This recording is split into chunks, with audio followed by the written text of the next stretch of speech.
Welcome to the Stairway to Heaven. We're coming to you through the X-Zone TV channel to bring insights to the ever-changing high-frequency currents now bathing the planet and affecting us all. The source of vital information for the evolving human being. I'm Gwilda Wiyaka. The magic of archetypes. A greatly misunderstood concept found in all cultures is archetypes. From Egypt to Rome and everywhere in between, the ancient cultures were full of rich archetypical gods, goddesses, demons, angels, fairies, trolls, satyrs, dragons, and so on.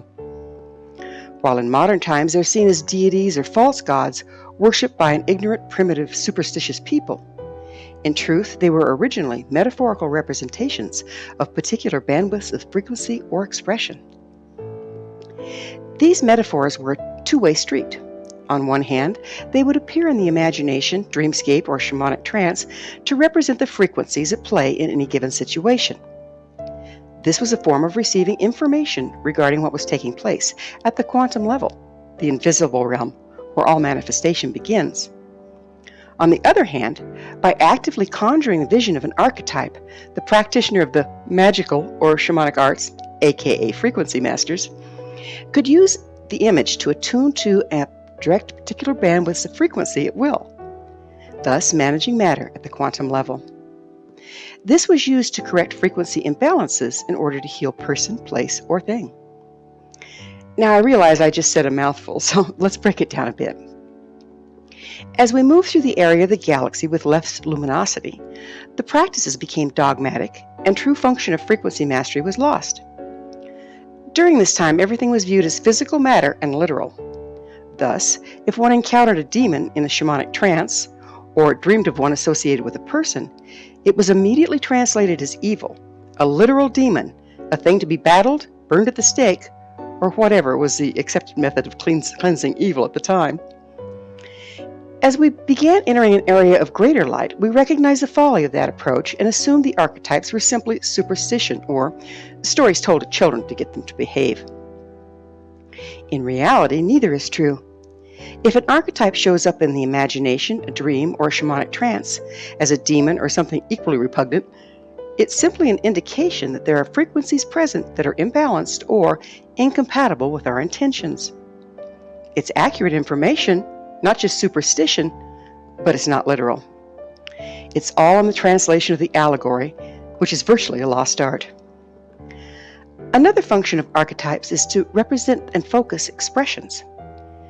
Many of you may have heard of the maiden, mother, crone concept from the Celtic tradition, and their less well-known masculine counterparts, warrior, father, and wizard. These can be seen as stages of life, which of course they are, but they're also specific frequency expressions, each appropriate in numerous situations. The problem being, we tend to move through the stages based on age and never go back. Or, in the case of someone who's fighting the natural aging process, they get stuck in maiden until repeated cosmetic surgeries has reduced them to a grotesque parody of maiden and robbed them of the natural beauty of aging. We may cling to warrior long past the time we have the rigor to support the protective stance full time and resort to being a bully. In truth, archetypes can be danced and drawn forth to meet the needs of any situation. The key is not being attached to or an avoidance of any of them. Again, another form of frequency mastery. When properly trained, a person of any age can access the energy of maiden when a fresh, innocent approach is needed, go into mother when something needs nurturing or incubating, or express the frequency of crone when they need to dismantle something. The same is true of warrior, father, and wizard. A person of any age can protect like a warrior, provide like a father, or create like a wizard, dependent upon the frequency that best serves the situation at hand. Furthermore, all expressions can be used by any gender as well as any age. All archetypes are metaphors representing a frequency expression and can be wielded to manage matter at the quantum level or interpreted to give information about what's taking place there. This is the basis behind each and every archetype from all cultures. What a rich resource we have in the palm of our hand should we take the time to understand them and gain the personal mobility required to embrace them all. To do so requires much personal processing and introspection, as we need to find where we fear or judge against any expression and clear it in order to embrace the frequency. However, therein true magic lies.